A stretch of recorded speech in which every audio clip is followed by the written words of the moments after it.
सद्गुरूंचे पुण्यस्मरण, सद्गुरु नाम संकीर्तन, सद्गुरु गुणानुवाद गान, श्रवण मनन सद्गुरूंचे, श्रवण मनन सद्गुरूंचे.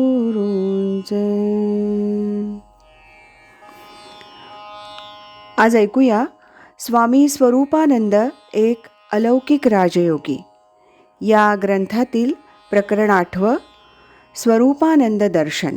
यातील डॉक्टर विनायक य कुलकर्णी यांनी आपैसा गुरु भेटेची या शीर्षकांतर्गत लिहिलेल्या आठवणीचा भाग 2. मला आनंद झाला. हे डॉक्टर परांजपे मला पुण्याला भेटले होते. रत्नागिरीला मी त्यांच्याच घरी उतरलो. त्यांच्या घरी मी प्रवचन केलं. त्यांच्या पंक्तीला जेवलो. रत्नागिरी पावस आम्ही बरोबरच प्रवास केला. पावसला ते नेहमीच जाणारे, शिवाय स्वामीजींचे चरित्र लेखक. तेव्हा आपणाला त्यांच्यामुळे प्रवेश मिळणार, त्यामुळं मी निर्धास्त होतो. डॉक्टर परांजपे श्रीयुत देसाई यांच्याशी बोलत उभे राहिले. मला म्हणाले, जरा थांबा, थोड्या वेळानं जाऊया खोलीत. मी ओसरीत उभा राहिलो. श्रीयुत देसाई आणि डॉक्टर परांजपे तसे बरेच दूर बोलत बोलत गेले. मी डॉक्टरांच्या येण्याची वाट पाहत होतो. पण आश्चर्य असं की खोलीतूनच कोणीतरी बाहेर आलं. मला त्यांचं नाव नाही आहे माहीत. आणि त्यांनी विचारलं, आपण कुलकर्णी का? मी हो म्हटलं. तेव्हा त्यांनी म्हटलं, स्वामीजींनी आपणाला आत बोलावलंय. डॉक्टर तसे तिकडे बोलतच होते. मला मात्र स्वामीजींनी आत बोलावून घेतलं आणि मी आत प्रवेश केला.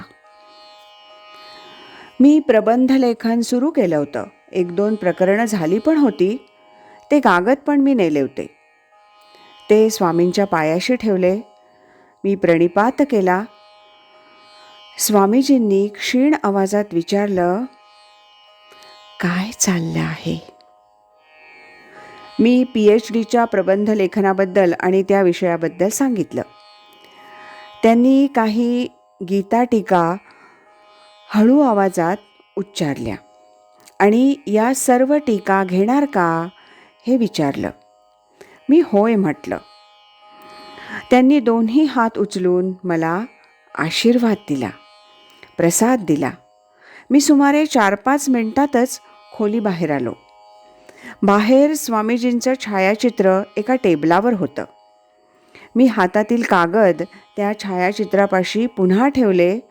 तत्क्षणी स्वामींच्या छायाचित्राला वाहिलेलं एक टपोरं गुलाबाचं फूल खाली पडलं. मला तो प्रसाद वाटला आणि मी ते घेतलं. विशेष असं की एवढ्यात डॉक्टर परांजपे त्या ओसरीवर आले. मी त्यांना स्वामीजींचं दर्शन घेऊन आल्याचं सांगितलं. पुढील मिनिटात डॉक्टर परांजपे यांनी एक चकित करणारं विधान केलं. त्यांनी तिथल्या 4-6 जणांना बोलावलं. इकडे या, अहो हां इकडे या जरा, ही गंमत पहा. या कुलकर्ण्यांच्या चेहऱ्यात आणि स्वामीजींच्या चेहऱ्यात कमालीचं साम्य आहे. ते पहा. क्षणभर थांबून ते म्हणाले, मी विनाकारण स्तुती करीत नाही. तुमच्या आणि स्वामीजींच्या चेहऱ्यात कमालीचं साम्य दिसतंय आणि इतरांनीही ते मान्य केलं. मी मनोमन या घटनेचा अर्थ समजलो. स्वामीजींनी कशाला बोलावलं होतं ते त्या क्षणी माझ्या ध्यानात आलं. स्वतः स्वामीजी काहीच बोलले नव्हते. त्यांनी वरवर प्रबंध लेखनाचीच चौकशी केली होती.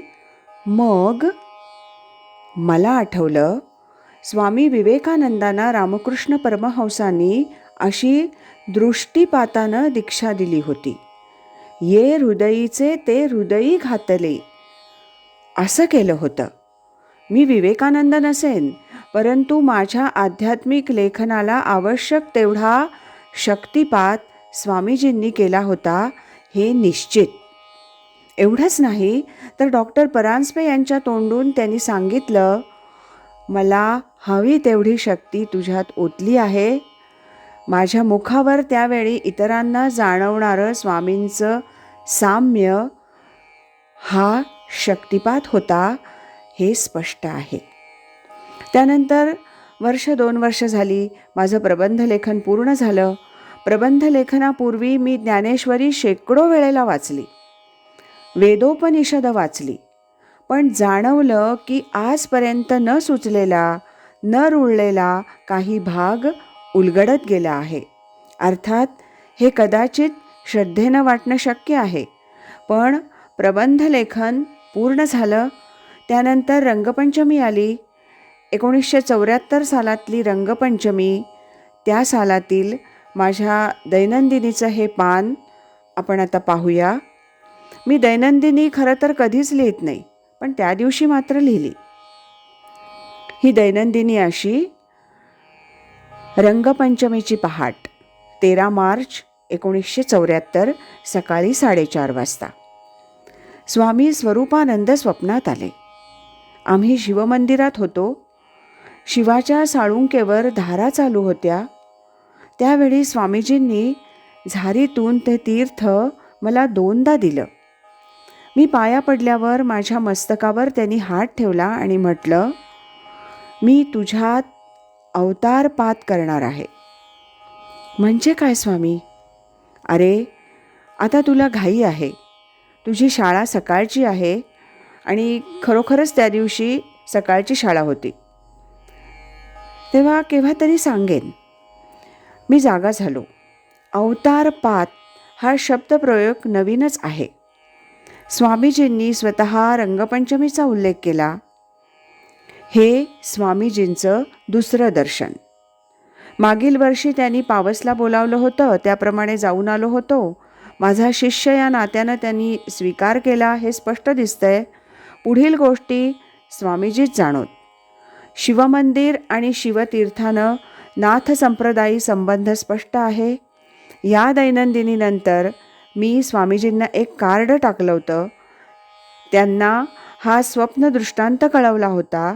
म्हटलं की आपण मस्तकावर हात ठेवलेला आहेच, तरी आता मंत्रदीक्षा देऊन कृतार्थ करावं.